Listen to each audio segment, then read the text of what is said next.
views and opinions expressed in Cold and Missing are exclusively those of the hosts. All parties mentioned are considered innocent until proven guilty in a court of law. Cold and Missing also contains adult themes and languages and is intended for a mature audience. Listener discretion is advised.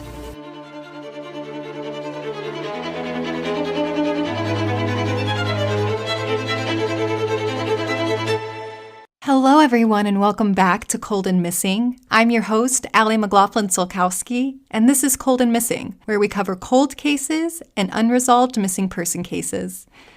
I'm flying solo this week. My co-host, my husband, Eli Solkowski, is busy with some work projects, so it's just me. But without further ado, let's get into this week's episode.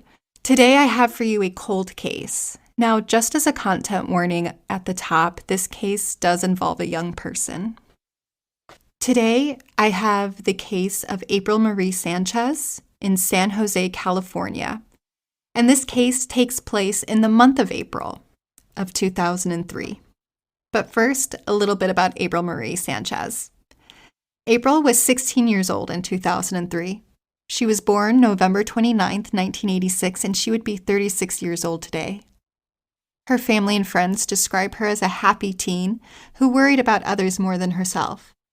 Her mother, Diana Ruiz, says, quote, "She was so full of life. She wanted to live.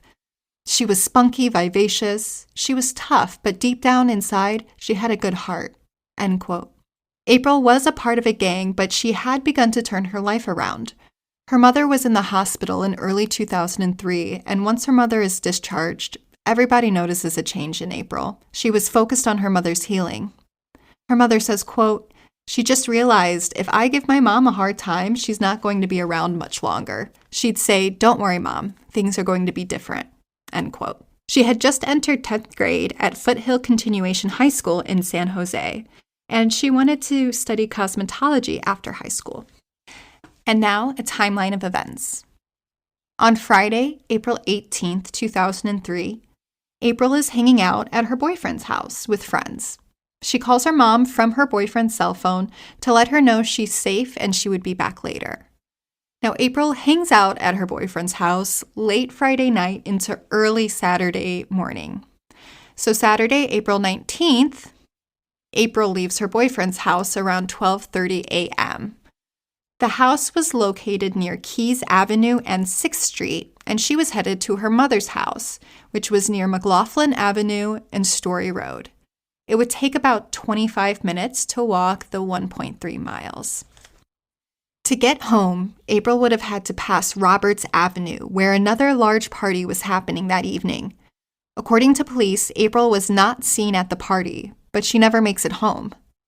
Diana, her mother, starts to worry when April doesn't show up, and she calls the boyfriend's cell phone back. She says, quote, "He told me she had left walking. I don't believe that.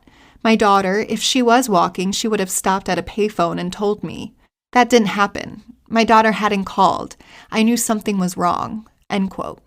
Diana calls April's friends to try to find her, and she'll eventually call Juvenile Hall, where an official there advises Diana to wait 24 hours before reporting April missing. So Diana takes that official's advice. But at around 8:30 a.m., a man was walking his dog near Phelan Avenue and Roberts Avenue when he finds April's partially clothed body on a creek bank. Her body is about halfway between her boyfriend's home and her mother's. Diana, after not hearing from April all day, calls police at 10 p.m. to report her missing. Within 10 minutes, police are at her door asking her to come downtown. On Monday, April 21st, family and friends gather at the spot where April's body was found and place a white cross and hold a memorial service. Her mother is there and says, quote, "I'm trying to figure this out. To lose my daughter like this, I feel so empty." End quote. On Tuesday, April 22nd, police announced that they are investigating April's death as a homicide. And while there were no obvious wounds on the body, such as a bullet hole or a stab wound, other marks left on her body indicated a homicide, but they didn't go into detail about what those marks were. Sergeant Steve Dixon says, quote, "It might be an acquaintance homicide, or it might have been a stranger. We really don't know," end quote. Police do look at possible gang ties. The area that April was found in was in a rival gang's territory, and there was graffiti on trees of the rival gangs not far from where her body was found. But police do believe it was a crime of opportunity. On Wednesday, April 30th, April's funeral was held at the Cathedral of Faith in San Jose. And then this case goes really cold. I couldn't find really any updates, not even a lot of the cases we cover. They're usually, yearly updates, especially when these things go unsolved, maybe at the 5, the 10 mark. But really, you don't hear anything again until April 19th, 2022, so last year. Local media run April's story on the 19-year anniversary of her murder. The San Jose police said at that time there were no significant updates on her case and it remains unsolved. So, if you know anything about what happened to April Marie Sanchez on Saturday, April 19th in 2003 in San Jose, California, you are encouraged to call the San Jose police at 408-277-8900. And her case number is 03-109-0320. And the sources for today's podcast come from the Oakland Tribune, the Enterprise Record, the SF Gate, KRON4, and Mercury News. But that is the case of April Marie Sanchez. And I felt really sad about this. And I feel like I do say that after a lot of the cases that I cover and research, that I do feel bad that there isn't more coverage or more known on this case. I obviously have a lot of questions regarding this case, as I'm sure listeners do too.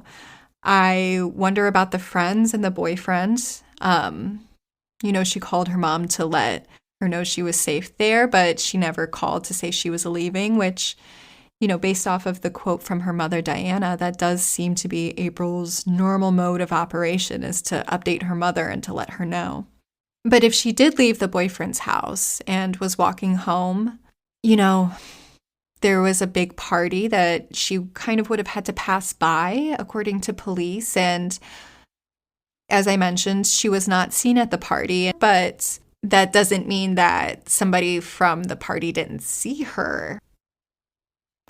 I just really feel for April and her family, because it seems like because she was kind of labeled as like a tough girl and like a tough kid, that the time and care wasn't really given to her case. I see, the vast difference in what was available surrounding her case versus, what was available for some of the other cases that I've covered. It was very remarkable to me. And just as a reminder, April is 16. She is a child in this story. And I think that is something that was lost in a lot of the original reporting. She is sometimes referenced as a teen, which is true. But a lot of times they kind of just mention her age as a one-off, but then kind of treat her as an adult, which doesn't feel fair. Because she was a child, and even if she had been in trouble, that doesn't matter. It was a child who was murdered. I just feel really bad for April's family, and that they haven't been supported by the media and, the local community in trying to, or I'm sure they have been supported by their local community, their family, their friends, but like the local news outlets,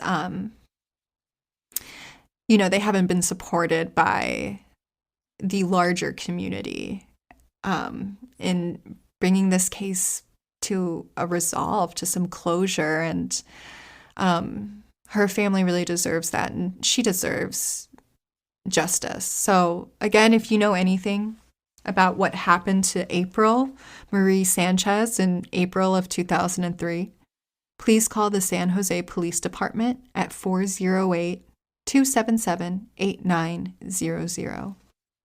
Thank you for listening. Again, I say this all the time, but while you're in your podcast app getting ready to go to your next show, if you could go ahead and leave us a review if you're an Apple Podcast, or rate us 5 stars, thumbs up, whatever the metric is in your favorite podcast app, we would greatly appreciate it. If you want to follow us, I'll have some photos of April Marie Sanchez up on our Instagram. That's at Cold and Missing.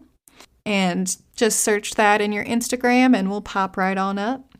And if you're enjoying this podcast, please tell your friends, your family, your coworkers about this podcast so we can get these names back out there and people can just be aware of these cases all around the world. So that's the goal of this podcast, is just to keep these names active, keep these cases active, and keep them active in the minds of as many people as possible. So thank you for being a part of that.